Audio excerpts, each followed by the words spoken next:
that we were speaking about Hishtadlut, how each person has a different amount of Hishtadlut, and we realize that a person who has more emunah has to do less Hishtadlut, the person who has lower emunah, he has to do more Hishtadlut.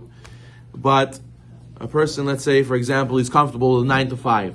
So that's what he should do. But if a person gets up at 10 a.m., he says, you know what, I have emunah, the Baruch Hu give me my parnasah even from 10 to 5.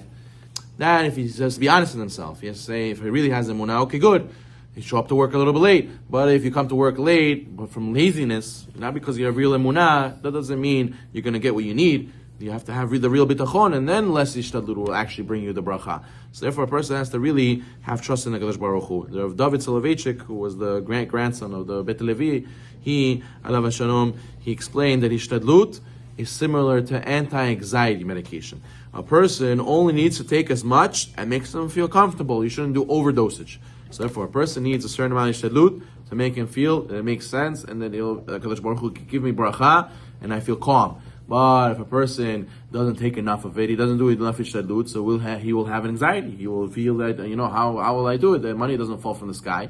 But other people, they're very strong, and they have a lot of emunah, and they have very little anxiety, so therefore they only need a little bit of Hishtadlut, because they'll be fine. They won't be nervous if they do a little Hishtadlut. They really, really believe that HaKadosh Baruch Hu can give them going 11 to 1 to work. HaKadosh Baruch Hu will give them their parnasah. So it's like a dosage. Each person has a different amount of anxiety, and Hishtadlut is like a dosage. Each person needs to know how much he needs.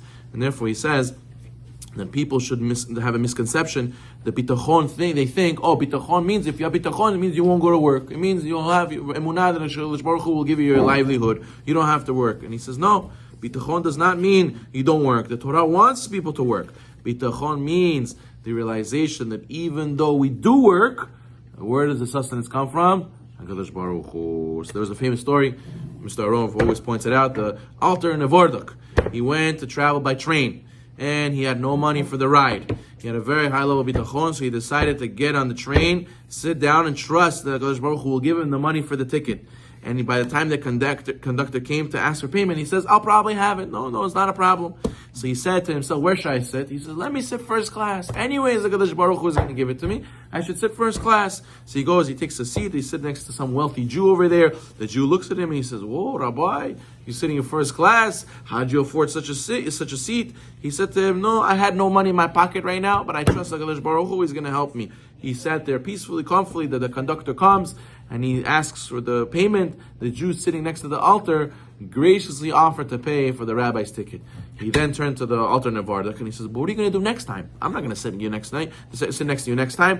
What are you going to do? He says, I don't depend on you. I depend on HaKadosh Baruch Hu. So don't worry about it. It's going to be all fine and dandy next time. Obviously, this means a person who has high level bitachon. But even when he said, without me, who are you? He says, no, I'm not. Without you, I will be okay because I trust in HaKadosh Baruch Hu. That's why I told you many times that Rabbi Leibowitz, he would go collect for a yeshiva at Chafetz Chaim in the beginning. He would tell the Gevirim who would sign the checks, if it wasn't for you, we would find somebody else. You should know that. The yeshiva is continuing. The yeshiva is going to have zechut. They're going to get donors. Question is, do you have the zechut to give to us? We will get donors. Question is, will you be that donor? And if it wasn't for you, HaKadosh Baruch Hu will send somebody else. And that's what it really means. That when you work and you go to everyday business and this customer who always buys from you and that customer always buys from you and you think, I got to appease them and I got to make sure they're happy and I got to make sure to bend my will for them. No. I know my parnasah comes from HaKadosh Baruch Hu. It's not this guy, it'll be a different guy. People think only this profession makes money, only that profession makes money. I have to fit that mold, that cookie cutter mold. No. That's HaKadosh Baruch Hu has many ways. And just like he made those at parnasah, he can make those for parnasah. A person who is supposed to be wealthy, even if he sells tomatoes on a corner, he will become wealthy. Why? Because the HaKadosh Baruch Hu is the one who decides who makes parnasah, and he is the one who decides which jobs make parnasah. You have zechut, you have bitachon, HaKadosh Baruch Hu could give you. It's a matter of realizing, don't forget when you go to work, when you make those phone calls, when you sign those papers, all that stuff is all Hishtadlut to open our hands to receive the bracha of HaKadosh Baruch Hu.